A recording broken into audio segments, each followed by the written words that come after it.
call home now in our retirement.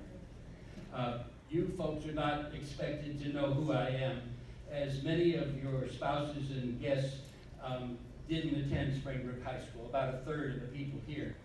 And the rest of you are way too old to remember any of it anyway.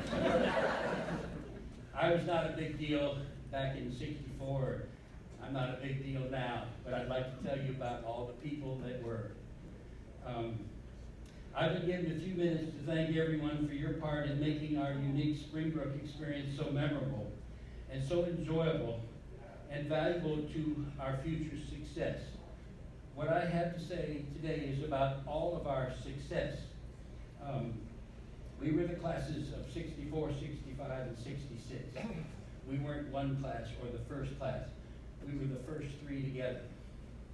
But first, I'm proud to share with you an announcement of a new Springbrook School-wide Award. Partially funded by members of all three of our classes and friends of Ken Doms.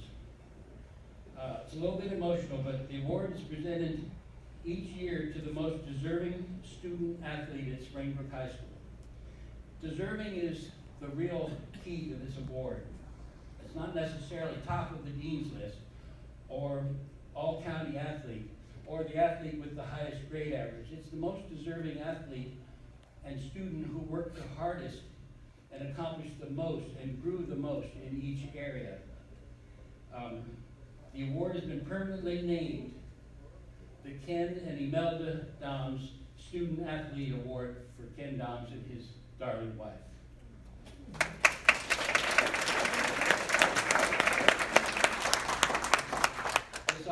This award is in honor of our beloved classmate, teammate, all-metropolitan cross-country and mile runner, Ken Doms.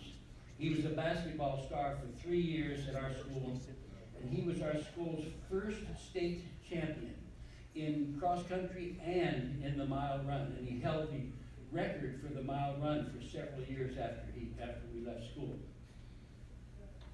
He was our class's first electee to the Springbrook Athletic Hall of Fame. The talent and smarts that Ken possessed, he went to Oklahoma State University. He went back to Oklahoma where he had some family. He graduated from there and got into a little school called Harvard Law School. He graduated from there and went into the attorney business, but he was found to be not only a great attorney, he was an administrator. And he ran the medical program as their attorney first in Wright State University in Ohio. When their top administrator left, they formed a search group to hire someone to be the administrator, with Ken advising them as the attorney.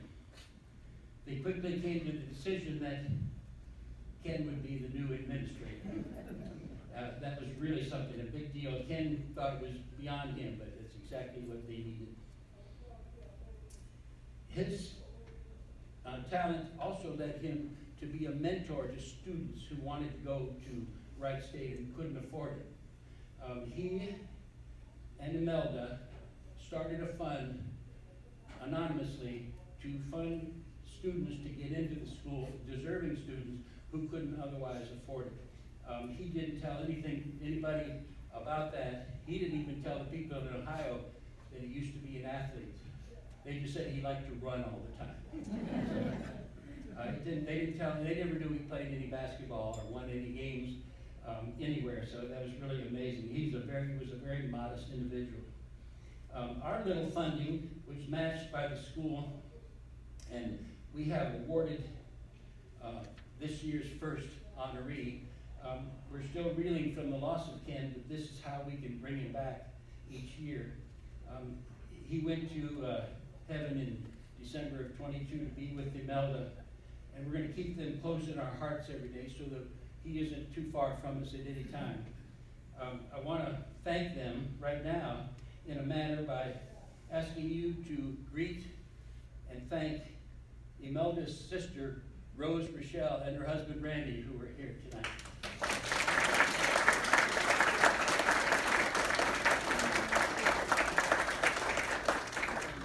The award winner this year, spring of 2024, was a senior athlete and a promising civil engineering student who's now at the Loyola University of Baltimore. And his name was Kenton Auger Deal. And he was supported by his mom, Raelle Deal. And I'd like you to greet them because they're here tonight too. Woo!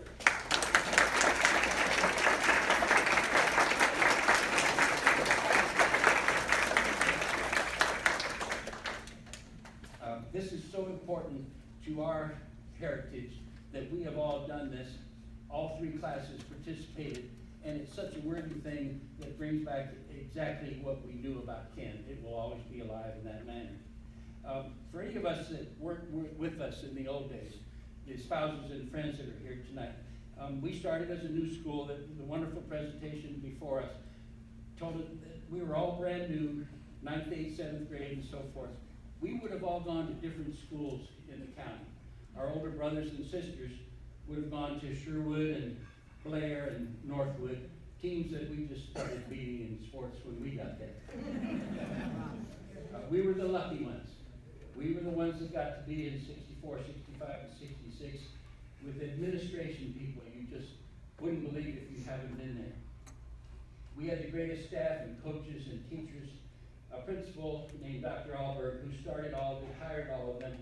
And I just think that we were the luckiest people in the world. We were taught how to be successful. It wasn't in money, it wasn't in fame or anything like that, but we were taught how to live our lives. We had really good parents too, that put that, instilled that in us and backed up our school and supported our school. I'd like to give you a little example of when I went to school. I went to Four Corners Elementary and then Kensington Elementary, and then in the 4th grade, Hillendale Elementary. And then we went to Eastern Junior High, Sligo Junior High, and then Springbrook Junior High in the 9th grade. From those associations, my best friends in each grade played for Blair and Northwood and Sherwood, and we kicked their butt and shook their hand afterward. It was really fun. In the 4th grade, coming to Hillendale, my oldest friends in this class were Henry Feinstein and Bobby Gastrock and Rick Nassar, and I know a lot of things on them if you ever need any leverage.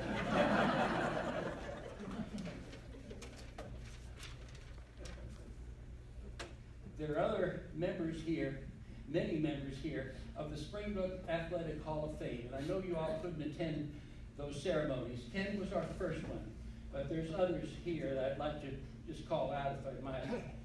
Ken was in the first class from our group, but many of you had Dr. Marshall for principal.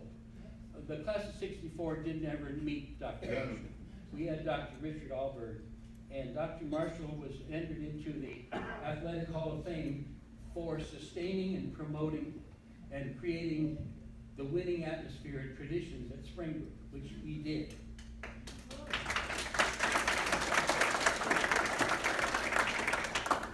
When I saw that ceremony, I wish that they had said that he got the handoff from Dr. Alberg, who started it for 4 years. And Dr. Marshall did it better than anyone carrying it forward. He really deserved that award. Coach Pete Lorario was elected to the Athletic Hall of Fame, and he was in cheerful early stages of dementia. And I went to his ceremony, and he happened to tell the same joke 3 times in his acceptance speech. He's still alive and kicking in Pennsylvania. And he is doing fine. I think that he's in special care right now, but he and his wife are living in Pennsylvania. Doc Drewyer, my dad, was inducted at the same time that Pete Lorario was. My dad, by virtue of having put 7 kids through Springbrook High School, was an officer with the Boosters Club for 24 years. He got the stadium built, not with our money, by getting everyone together to get the stadium built. And he brought everyone together each year for 24 years. He made sure that girls had athletic facilities, that girls had gym use, that girls had teams and uniforms, which when we went to school, you girls had none of that. We had great athletes that had no teams. So Larry Thornton from the class of '65, the greatest wrestler Springbrook has ever had. He was inducted, and Rob, this is also emotional, Rob Harmon went to his hospital bed and told him that he had been elected just before he died. It's a wonderful thing. Rob Harmon has been involved in every wonderful thing this school has ever done.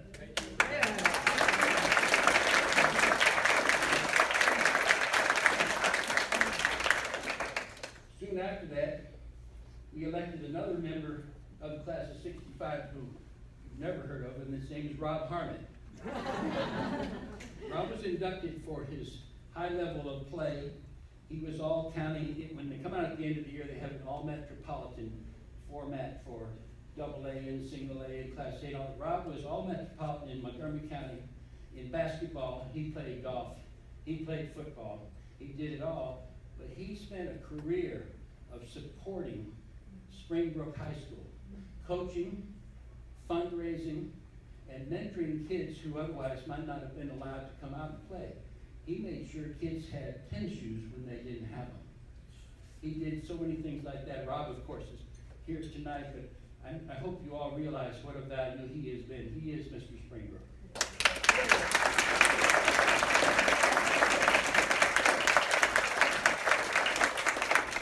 Randy Morris was inducted to the Athletic Hall of Fame, standout golfer for Springbrook.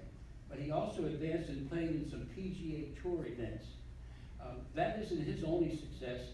He is an executive CEO of a company, a beverage company, for many, many years, and has led his business world as well. Randy's here tonight also.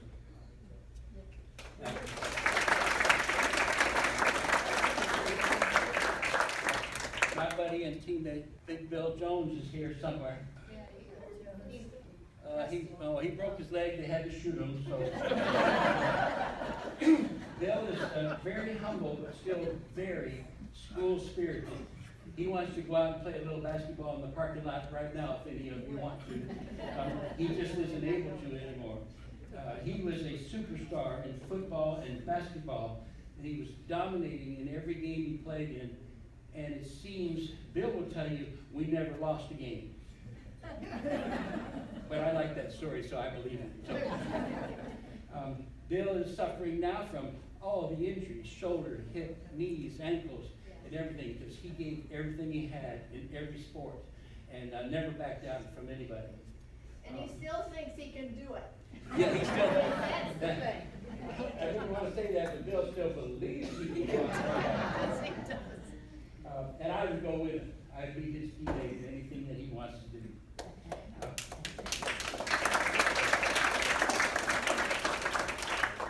There was another three-sport left-handed guy that was inducted to the Athletic Hall of Fame, and he's so thankful for being part of the Blue Devil experience. And he is told that he was not so famous for being in the Hall of Fame, but that he might give speeches that are a little too long. You may have noticed, or you may not have noticed. You may or may not have noticed that I've maintained playing weight. I told Cheryl that, and my wife Cheryl, she was a little skeptical, but I maintained the playing weight of me and Johnny Gray, who was a little halfback on our team, just a terrific football player. It's really hard to stay athletic at our age.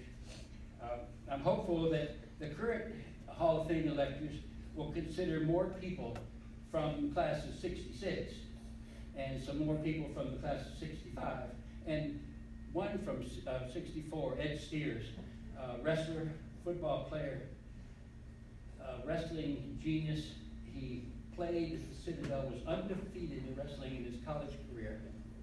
He became the wrestling coach at West Point.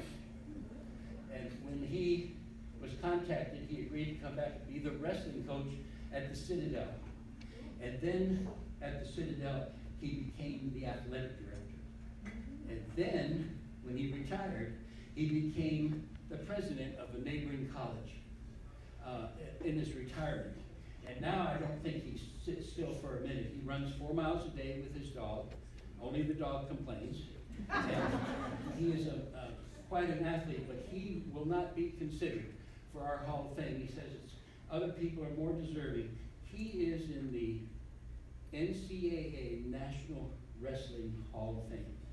That's really something.